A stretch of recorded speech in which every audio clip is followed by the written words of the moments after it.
Programang ito ay rated SPG, striktong patnubay at gabay ng magulang ang kailangan. Planado nga ni Marcelo ang kanyang pagsama kay Tanggol sa pagtakas, pati ang pag-inom nila na naka-inmate pa ng damit ay kasama sa mga plano ni Marcelo. Gusto niya talagang may makapansin sa kanila para may dumating na mga pulis dahil gustong makita ni Marcelo kung gaano at paano dumiskarte si Tanggol sa mga oras ng kagipitan. Samantala, una nga hanapin ni Tanggol si Ben.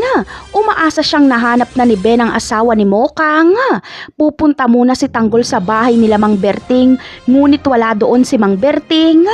Magkakasalubong ang kanilang mga landas sa kalsada dahil nasa labas din si Berting at Ben dahil sinisimulan na nila ang paghahanap sa asawa ni Mokang.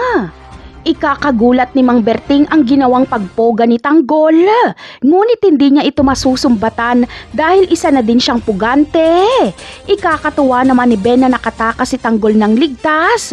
Bibilib si Ben kay Tanggol kapag malaman niyang napatay nito si Bong. Sa kabilang eksena naman ay malalaman nga ni Olga na nakatakas na si Tanggol. Kaya pupunta siya sa pwesto ni Marites at magpapanggap na naman siyang Beng. Gusto ni Olga na makakuha ng impormasyon tungkol kay Tanggol. Ito namang si Marites ay hindi pa rin nag-iisip. Patuloy pa rin siyang pinapaikot ni Olga.